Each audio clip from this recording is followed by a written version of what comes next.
So, Alan, with every interview I do, I always start with the one question. If you could sum your career up in one word, how would you describe it? Whoa, one word. Unpredictable. And I'll preface this by saying probably everyone says unpredictable. However, for me, I didn't see myself being in the position I'm in now when I started 10 years ago. So I don't think anyone who saw me 10 years ago would have seen me now in this position now. So I'll go for unpredictable. Every time I interview somebody, I always get a new word and stuff like that. So, it's all good. Oh, dear. Alan, obviously, I said that before we were recording. Obviously, you've been at a show. How was it, man? You all right?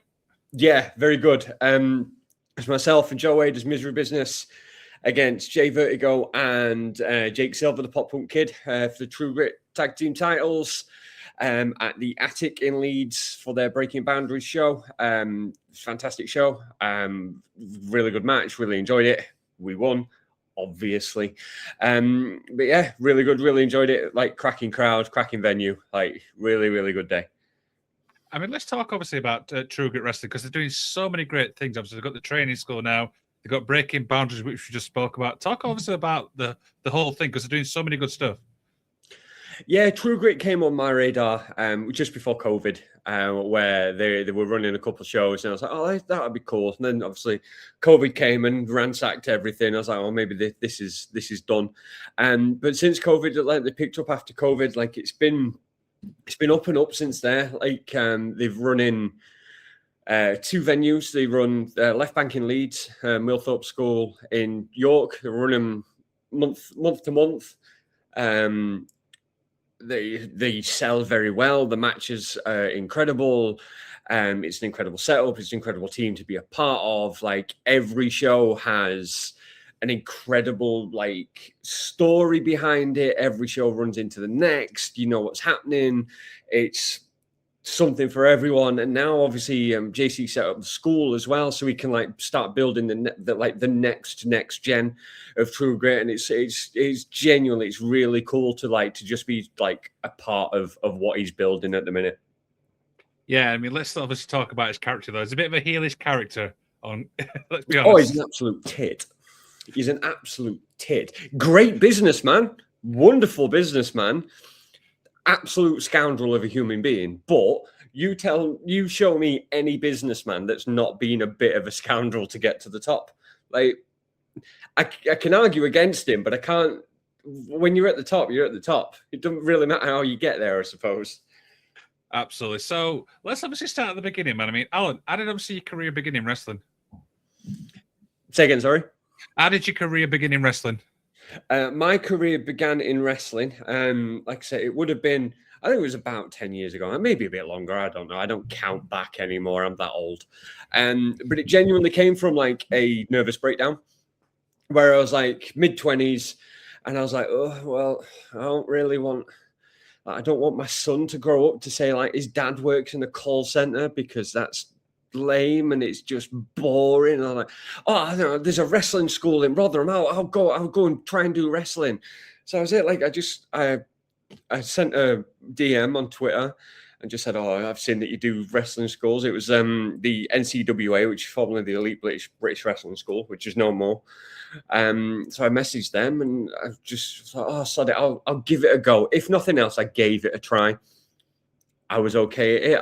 I stuck at it, and like I say, I think it might be longer than 10 years now. It must be about 12 in fairness. Now I think about it, but yeah, that's how I started, and yeah, it's just stuck from there, really. What was that first training session like? Oh, it was horrendous.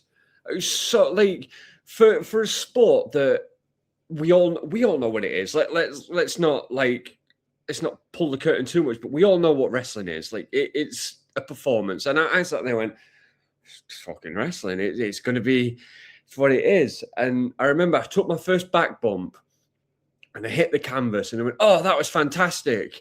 And I remember turning around to the trainer at the time and went, really? Because that felt like shit. And he went, oh, yeah, it does. It absolutely does. It's awful, but that's how it's supposed to feel. It's like if you'd have done it wrong, it'd have felt 10 times worse. And I was like, wow, Like my legs were on fire from all the squats that we had to do. And my arms were killing for all the push-ups and press-ups, like sit-ups and stuff like that. My body, I was like walking around like this for like 2 weeks afterwards going, I don't know if I can do this. Like, this is ridiculous. And then eventually you just callous up to it and just, it's a thing. Yeah, absolutely. So one of the things I was saying I know you from, obviously, is Misery Business, you and Joe Wade. I've never seen the tag team begin because obviously I've seen you both into action. Incredible tag team, by the way. Thank you. The tag team began by accident. So when True Grit were restarting, they did some pre-recorded tapings at the old PPW venue at the South Bank warehouse, and they needed someone to feed to Crash Boat at the time. So they were like, "Oh, Alan's there, Joe's there. They're both a bit miserable. I'd just stick them together, and it'll be fine. They'll have a match with Crash Boat. It'll be what it is, and it'll be fine." And I was like, cool, I've got a True Grit appearance out of it. Joe, and I know Joe has said this many times, Joe was fuming. Joe hated the fact that he was going to tag, not just with me. I mean, he might have been with me. I don't know. But he was fuming at the fact that he was in a tag team. He was like, I don't want to do tag team wrestling. Like, it's not that. So I was like, look, cool, it is what it is. We do this once, see what happens. Got through the match, did what we did. We clicked really well. Got backstage, and I was like, I quite enjoyed that, actually. And then we got booked for the next one against Act 2, I think it was. It was either Act 2 or Big Man Inc., one of the two. And then it clicked again. And then it clicked again. And then JC turned around and went, actually, this is kind of working.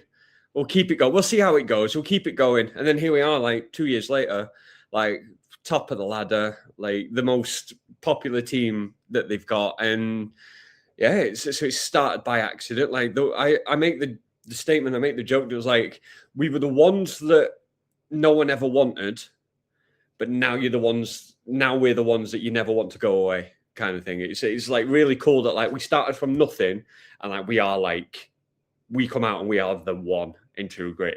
It's a great feeling. So, I mean, let's obviously talk about the tag division in obviously the UK, because like you said, you got Misery Business, you've got Act 2, you got Reese and Rogan. There's some incredible tag teams in the UK scene, let's be honest.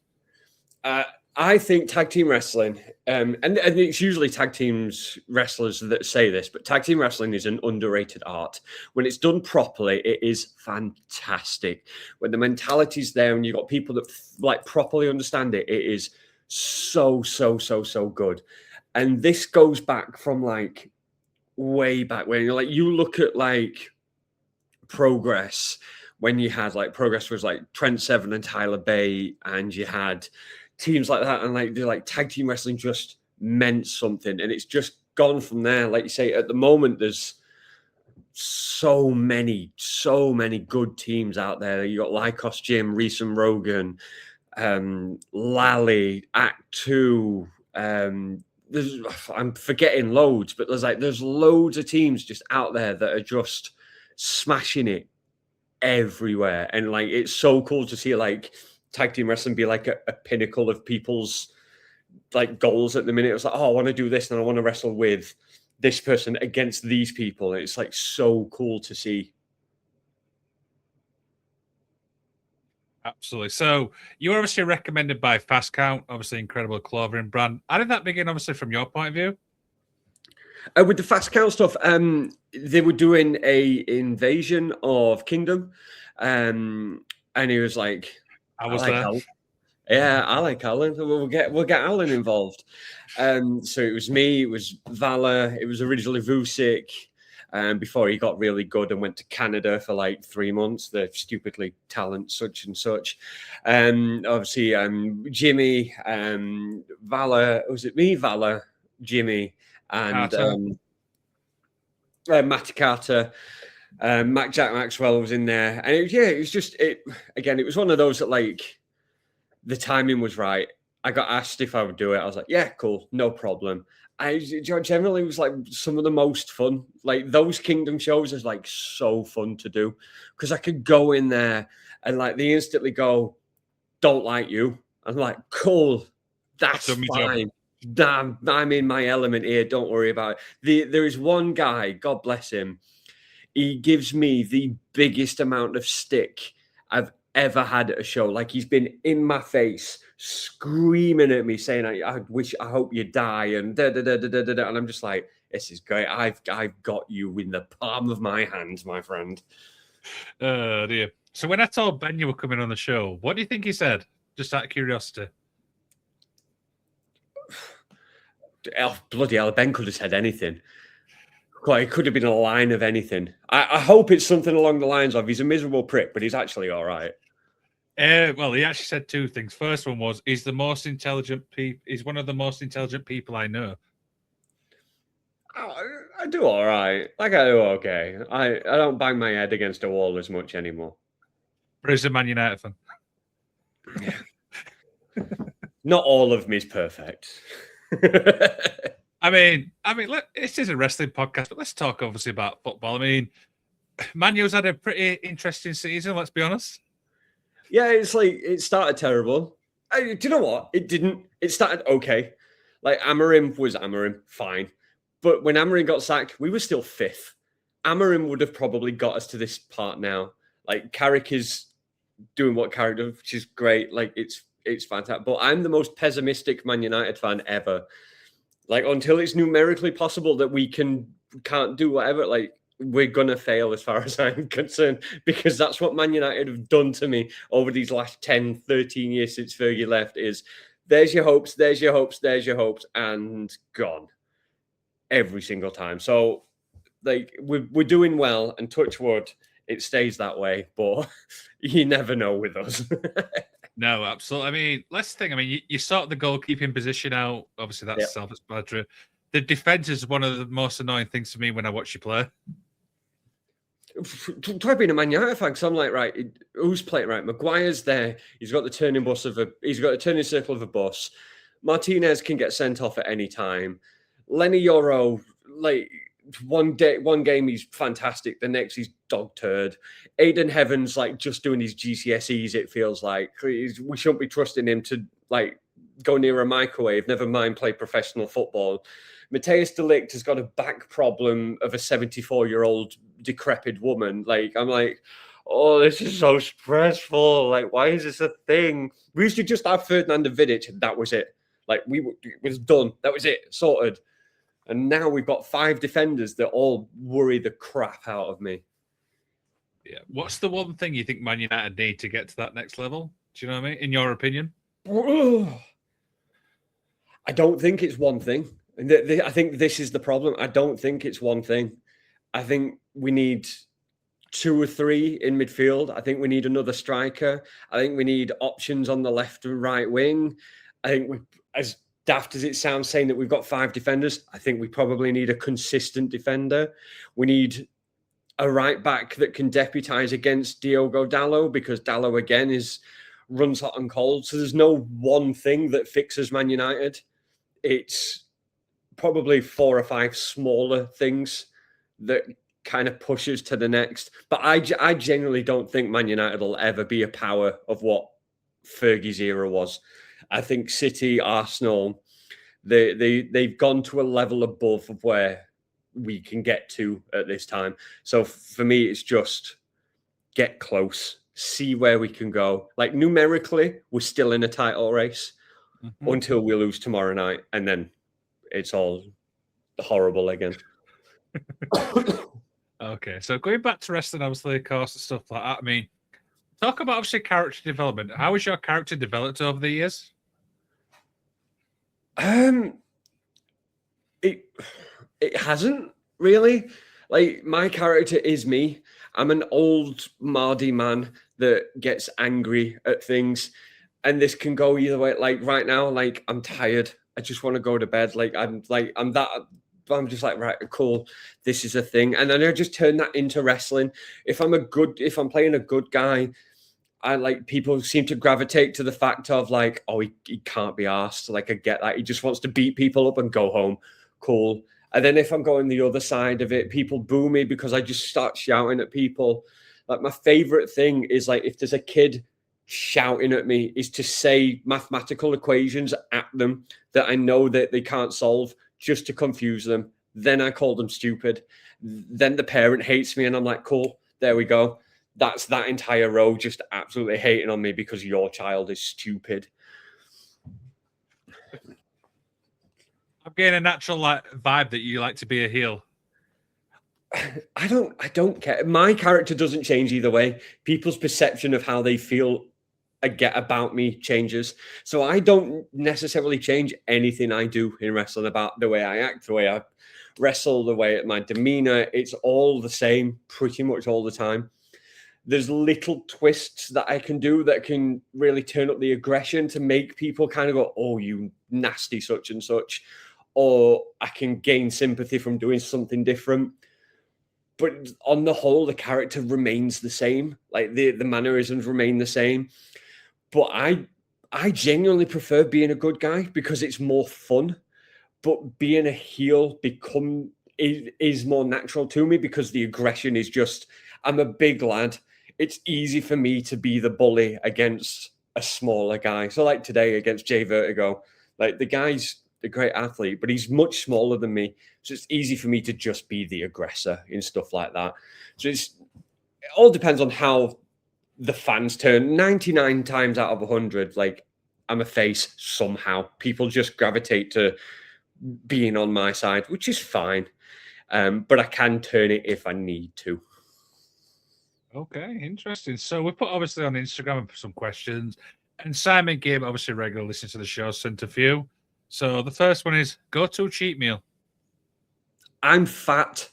All of the things I eat is a cheat meal. You think I look like this, and I'm going, oh, here's my cheat meal. No, my life is a bloody cheat meal. I tell you what I had recently. Me and my family went up to York, and we went to a place called Kennedy's. It's like a Mexican place, like hidden around somewhere. And they did these like tacos, with like pulled pork taco thing.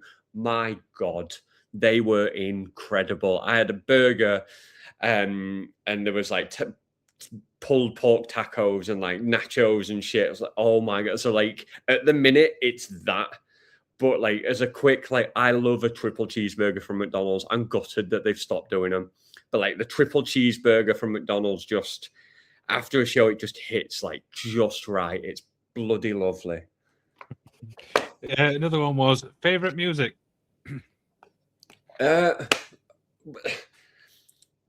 Peek behind the curtain. Like I'm not a massive goth. Like I'm not like screamy heavy metal, like rah rah rah. I like some of that stuff.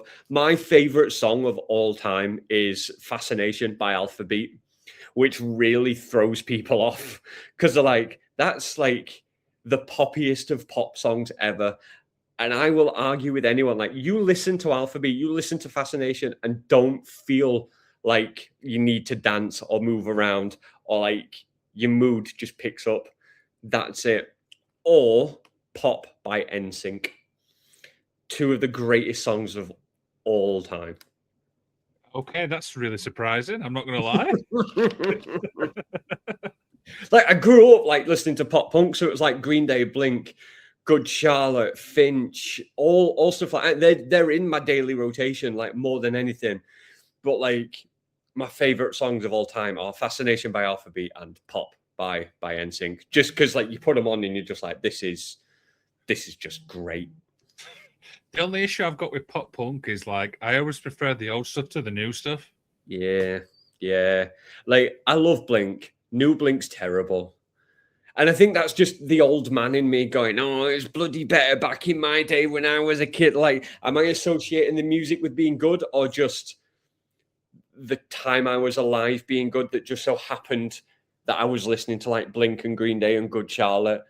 That being said, the Alkaline Trio, the Matt Skiba Blink stuff is fucking dreadful. It's just awful. So maybe it's not me. Another one from Simon Gibb was favorite video game. See, I'm not much of a video game guy. Like I play FIFA, like pretty much. Sorry, EAFC. We'll do the copyright correctly. I play that daily. I really enjoyed the fucking bollocks, what's it called? The Spider-Man games, for the PlayStation. Spider-Man 1, 2. Like, I really, really enjoyed them. They're the only games I've ever completed 100%. So, like, I'd probably say, like, that series, like Spider-Man 1, 2, and the Miles Morales thing 1, like, was really, really, really good. I genuinely enjoyed them. One of my favorites were Assassin's Creed, but only up to Black Flag. I could never get into Assassin's Creed because, like, it just... And I know I've just said, like, my favorite game is Spider-Man, so this is going to really contradict what I say. But, like, it threw out the realism for me. Like, you cannot hop from pole to pole to pole to pole to pole to dive into a hay bale and no one sees you. Like, the realism, I'm just like, I keep trying with it. I just can't get into it. Oh dear. A little side note: who played the best Spider-Man in the movies?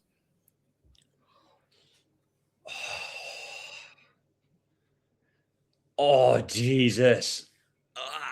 For me, it's a toss-up. Just because, again, and I'm going for nostalgia. Like, I like the Tobey Maguire Spider-Man because that's kind of like what I grew up with. Kind of like they were the first one. However, I really enjoy Andrew Garfield as Spider-Man. Like, I really enjoyed like his run as Spider-Man. That being said, like, Tom Holland's great. Like, but I'd probably go Garfield just because I think the films are better. I think maybe that's what it is. Like, the story of the films are better rather than the weird Spider-Man 3 Venom weird hair Tobey Maguire thing that never really made sense. Yeah, I like Tobey as well. I'm a massive fan of Tobey Maguire, so that's probably my go-to. But it's each to their own, right? Yeah, absolutely. So obviously sticking back to wrestling as always. So there's a new segment we've been doing, and what it is I've got a list of categories, and I want your opinion to which wrestler described this person. So in the UK scene, so if I give you strength, which wrestler would you think when you think strength? In the UK scene only. Okay. Do you know what? And this might be a rogue one because it's probably not one that you expect, but like Brady Phillips. Phillips is a strong dude. Like, he's what I would call like idiot strong. He picks people up like they're just fucking poles, and he's just like the pile driver that he does. He's like, "Come here, lad, fuck off." Like, he can lift folk. Like, he's what I imagine people in WWE say about Brock Lesnar, where you just go, his strength, like, you look at him and go, oh yeah, he's a strong dude. And then he picks you up and you're like, oh shit, he is a strong dude. So yeah, let's go Brady Phillips on that one. Kemper's a close second because Kemper's strong. But you look at Kemper and go, yeah, you're strong as fuck. Yeah. A little sidebar, you can only use what the person wants. Oh, okay. Yeah, okay. Next one is speed.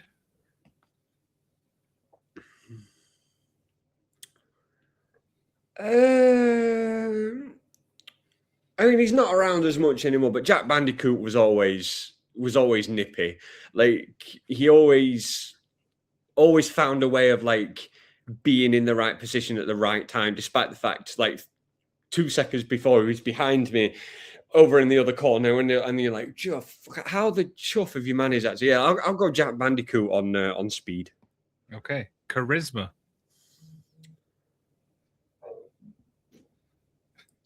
Do I get to know what the future? Do I get to know what the future categories are? Because this could bite me.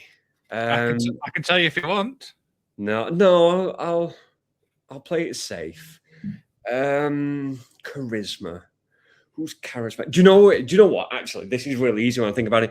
Adam Bolt, like, easily one of like, and I'm like, I was there when Adam Bolt started, and I love Adam.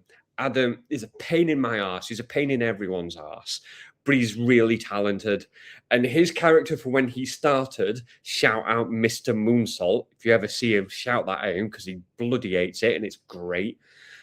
But from like where he started as like Mr. Moonsault to I make it look good, Adam Bolt, like that character he's got now, he's got that shit dialed, and it's brilliant. It's annoying to see how good he is. And he's like not even sitting the tip of the iceberg of how good he could get as well. The person I thought were Ian Skinner. Oh yeah. Oh shit. Yeah. Oh, no, I'm sticking with that. But Ian Skinner is bloody brilliant. Yeah, his promos, it's just you sit there and go, yeah, you know what you're doing here. This is great. Next one is technical ability. Liam Slater, easily. Liam Slater, like coach at PPW, like responsible for a lot of the stuff that I do now. He's helped me like nail in a lot of mentality stuff. But like his training drills where he'll do a thing at the beginning of the class for each class for everyone, and it's like, we'll do this, and it's this, and and he does it, and it's piss easy. And you look down the line at training, and everyone's like, "What the fuck just happened?" And he was like, "We'll break it down. It's fine, and he'll make it make sense." But for me, Liam Slater is like the best technician that the UK's got to offer, by a country mile. Absolutely, and then Friday night pursuit shows they put on absolute bangers. Like everyone just hits, like every match, every show, like everything that they do is just it's just great. Like it shows like the level of passion that they've got in PPW to go, look, we're not putting out half-assed stuff. Like everything's going to be top level, otherwise we're not doing it. And it's great to see, like from the small tiny little warehouse that they had to like their own thing now with the shows, they're putting on shows on, and the talent that comes out of there. It's just banging to see the stuff that they put out there now. Absolutely. Next one on the list is high flying ability. You could pick so many for this. Oh God, high flying ability. This is where I regret saying Jack Bandicoot earlier because he was good. Who's really high flying? Who's really really high flying? At the minute, the one that springs to mind straight away is George Hunter. Yep. Just because the stuff that he does that you sit there and go, how? Like me as like an old fat man sits there and goes like, how have you managed that? Like that's physically impossible that you've managed to do a front flip from a press up handstand position from the corner halfway across the ring. Like it doesn't make sense. So yeah, I'll go George Hunter for that at the minute. One of my favorite matches as well is like PPW again is him and Trent. That was an absolute barnstormer. Yeah, and it's one of those that you sit there and you look at it and go, this is going to be interesting, because George being George and obviously Trent being Trent, in my head, I just go, Trent's just going to slap the shit out of him for 15 minutes and George will get whatever. But it was like equally paced, and it was this and it was some of that, and like they worked together, and it was obviously it was great. But it's the wonders of wrestling where you sit there and go, this is when it all makes sense, because you have these two people that come together and just make magic. Absolutely. Next one on the list is mic work. Oh. And by the way, you're the first person I'm doing this with in the UK. Oh, good. No pressure.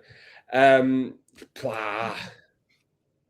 I don't necessarily think he was that good on the mic, but every time he got on the mic, he got a reaction. I'm going to say Sash. He's just retired, but like I don't necessarily think like he was dropping pipe bombs, but the moment he got that microphone in his hand, he just leather into people, and I think he knew what he was doing straight away. His levels, his tonality of being on the mic. Again, he's not CM Punk dropping 15-minute barn burners of promos, but like you get 2-3 minutes and you're just like, oh, I can't wait for you to get your teeth slapped out of your mouth. Dear. Who's got the best entrance? Oh, as in music or Any? It's entirely up to you. This is your pick. Oh.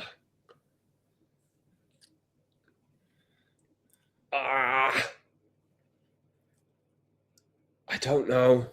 Oh, I don't know. I'm gonna sod it. I'm gonna put me and Joe over here. I think me and Joe's entrance is real. I like our music. I like the way that we go around the ring. I like the stance that we do at the end. I'm gonna put me and Joe into that bracket. Misery business.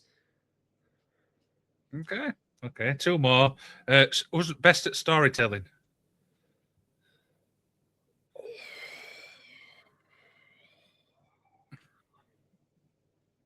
Yeah, I'll go JC. I'll go James Carr. The stories that he's done since coming back to True Grit and doing the True Grit and being an on-screen character, I think the work that he's put in both in front of the camera and behind the camera is massively underrated. Like he's gone from like the big savior of True Grit to fully twisting it to being the big evil Mr. McMahon kind of evil boss kind of thing. And the work that he's put in over this last probably year and a half of building that story to like the next show for him and Wes in a coffin match. It's built and it's escalating. He's done like all of that's been like his building of the entire thing. So yeah, I'm good. I know it's kind of one of those things where I'm bigging up the boss man. My wage increase is coming in the post, JC. Don't worry. But yeah, I'd go for JC. One final one from this segment is one to watch. You can pick one person who you think there's one to watch in the coming years. Oh, fucking use George Hunter. Oh, twat. I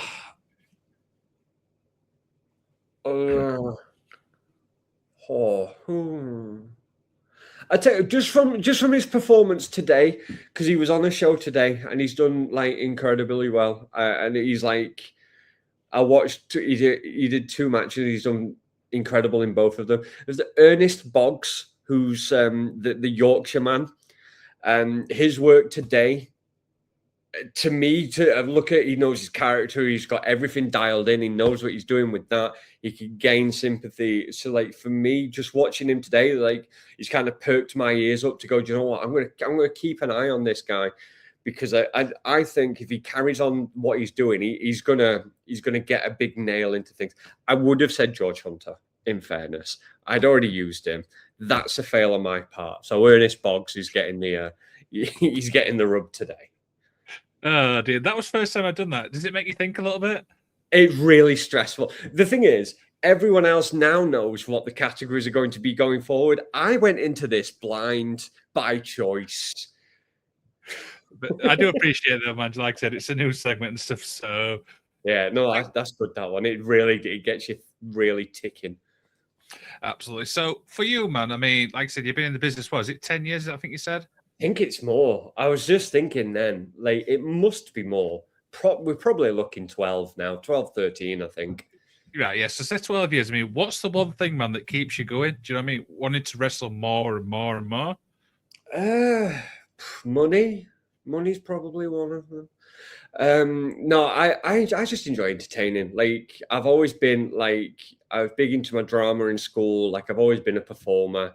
For me, there's no bigger buzz than like you get told an angle or a way that you want to go with something, and then it pays off in the end. Like you get the right reaction, and you're like, yes, that's brilliant. Like, yes, we've got booed, or yes, we've got cheered, or they've got cheered, or whatever. Like the blow off at the end, and you go, yes, that's exactly what it's like. Getting the buzz of getting the right reaction at the right time for the right reasons. That. And it's you probably talk to any wrestler, and they'll probably say the same with things like this. Like, show days are a hard slog, and I can guarantee that at the end of it, everyone's knackered, but they really like they look back and they go, oh, "That was sick! Like I've done this. This is great. That 10 to 15 to 20-minute match is really like made the 7-hour day like properly worth it. Like that fan's reaction, or this, or that person really hated me, or." This got that reaction. Like it's like that kind of stuff just keeps you ticking along like really nicely when you get it right. Absolutely. Like I said, has anyone obviously come to you for advice? Do you know what I mean? Asking like how to get like to the next step and stuff? I mean, they do. I don't know why. I like. There's a running joke with me and Jackie T. God bless him. I love the kid. But every time he's at the curtain, I've always given him the same advice. And that advice is I look him dead in the eye, tap him on the shoulder and go, don't be shit. That's it. Just don't be shit. Go out, do your thing, enjoy it. Don't be shit. The last thing you want to do is just be nothing. Go out and make something of it. People come up to me and they go like, what should I do here? What should I do there? And I always go from like a theoretical standpoint, like let's put like realism into this, because I get that you want to do that jumpy, spinny, the big tilt-a whirl, this, that, and then the next thing, but like make it make sense, because that's going to look cool. But what's going to make it look cooler is if it makes sense in the match, rather than just someone staring at someone going, okay, yeah, oh, but I bet you heard like doing all the twisty things. So like, I'm a big person of like making it make sense. So when people come up to me and go, do you think this makes sense? And I'm like, yeah, but like, give me the 5 minutes before and after. Like, well, that point might make sense, but if that doesn't make sense and that doesn't make sense, then that's it. It's like, if people do come up to me, like, I'm like, you're asking the wrong person, because I'm just going to tell you to not be shit. Go and enjoy it and don't be shit. I love it and stuff like that. Is it hard now being a wrestling fan because you've been involved in wrestling as a wrestler? Oh, it's so difficult. Like, I watch wrestling less and less now because I find that I don't enjoy it as much because I'm trying to study it. So I'm trying to like, oh, they've done this. Why have they done that? Like, oh, I wonder where they're going with this. Like, Like, it's like I watch wrestling as like a research rather than for enjoyment nowadays, which is really annoying, because I used to love watching wrestling and just go, oh my God, this is great. But then you get like WrestleMania last year, where it was like Cody Rhodes versus Roman Reigns, and it was this happens and this happens. Oh, and it's like, oh yeah, this is why I watch wrestling. Like, because no amount of studying thing like gets you to go, oh, the Undertaker's going to come out in 2 minutes and he's going to chokeslam The Rock, and John Cena's going to come out and and you're like, oh, fuck, this is why I watch wrestling. But like, I watch it every now and again, but like, it's more of a study for me to watch it now. So it makes it like, it's like going back to school and like going, oh, do you enjoy doing maths? And you go, no, because fuck it, I've got to do maths. Like, no one enjoys it when they've got to do it. Do you watch your own matches back? No, never. No, it's awkward. It's awkward. Like, I'll watch, if someone tells me, oh, there was this point where you could have done this, I'll watch that segment. But like, I try not to watch my own stuff back that often, because I don't know, it's just awkward. Like, it's like feeding my own ego, like watching it back. I'll know in the moment if it was good or if it felt good. So the only time I will is if I felt like something went wrong or something went bad. And then I'll watch it back and I'll go, right, this is what I did. This is what I should have done. I know this for next time. But if I feel like the match went well and I'm getting positive feedback, I won't watch it back, because I'll just burn myself down. I'll just watch it back and go, oh, I should have done this. I could have done that. Oh, I shouldn't have done that. That was stupid. And I'll just break it down and negate it, which I don't want to be doing. It's like, I don't want to ruin the initial good feeling about it. So I try to avoid it as much as I possibly can. I've just got the image of you watching it back going, don't be shit. Yeah, just like, but it's pretty much what I do. Like, I press play and I'm like, don't be shit. Dear. So, just a little more things, mate, to begin to wind down and stuff like that. I mean, what's the goal, obviously, for the rest of the year, man? There aren't any. It's a running joke that I have with Ben at Fast Count quite a lot, where he's like, "What are you doing?" I went, "Oh, well, fucking no. I turn up, I do the thing. Like, I don't get too deep into these things. Like, I turn up, I do what I'm supposed to do. I do the thing, and then we do it the next time. We'll do it next time. So I don't try to look that far ahead. I have some goals that I want to tick off. Like, I want to wrestle Future Shock. I want to do North at some point. So there's little things that I want to do before I start winding down. but I'm not sitting there and going, if I don't do X, Y, Z before December, then I've got to quit and I've got to do that. Like, if these things happen, great. If they don't, fine. I'm very content in what I'm doing with Joe and Misery Business and True Grit and stuff like that. Like, I'm 37. I know my best days are probably either now or behind me. My job now is to just enjoy it and not get too stressed out with everything and just enjoy the ride for as long as I can and just do what I can to make myself happy, the fans happy, a Booker man happy. As long as all that's fine, like, cool. If this ends tomorrow, I'm content with everything that I've done and have achieved. I don't want it to. I want it to go on for as long as possible, but I'm happy just doing the things that I want. I'm just doing as I'm told, getting the book in, getting everything I can, and just enjoying the ride. It's something that I didn't do early on, so I'm starting to. I'm forcing myself to start enjoy it as it's is winding down. Let's say. You kind of touched on it a little bit there. I mean, let's say obviously your career ends tomorrow. Just, I mean, you know yourself, obviously, how long you've got left in the business. How do you want to be remembered? I don't know. Like, I've got this reputation of being a nice Mardy prick. Like, got him. Sorry, carry on. Yeah. So yeah, that's exactly it. Like, people know me as the Mardy prick, but like, I'm a Mardy prick who'll do shit for you. Like, if you're not a knobhead and you're not an absolute tit of a human being, I'll do what I need to do to make sure that everyone's happy. Like, we'll all have a laugh. Like, cool, good, golden, whichever. But I don't want to go out being known as like, oh, he was a nightmare to work with, or he was horrible to be around.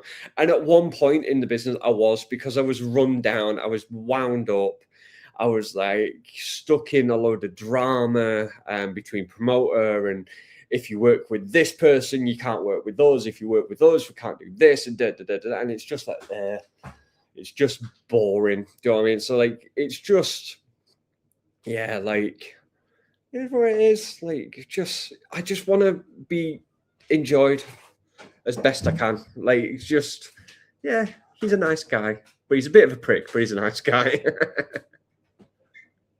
And that's a great little thing to end on. Alan obviously is beginning to wind down again. Is there anything you'd like to plug, bro?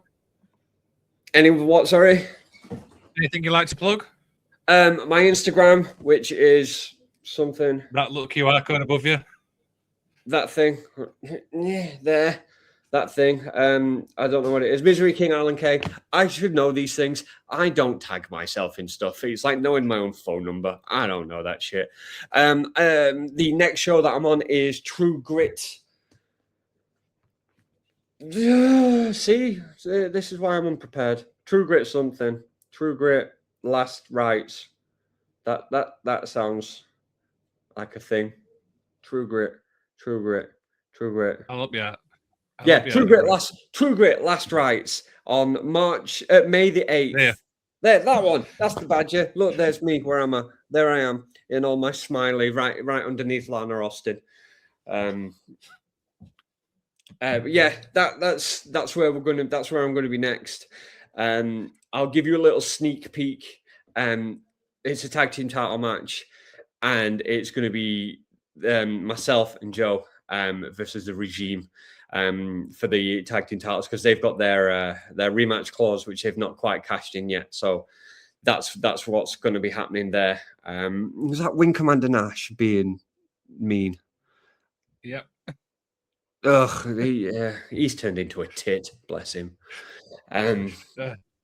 But yeah, that's where I am next. I have merch available at Alan K Wrestler. AlanKWrestler.bigcartel.com. I have a Throne t-shirt, I have badges, I have stickers, I have a Misery King hand heart t-shirt, all there, all delivered, and they come with sweets when you buy them. Because I'm fat, obviously, I'm going to give you a sweet treat. What we'll do is we'll put all links in the description of this video, so when this goes out, people can jump from this link, go and support him. Does that sound all right? Yeah, that sounds good to me. Very much so. Absolutely. So, Alan, it's been an absolute blast, mate. Hope you've enjoyed yourself today.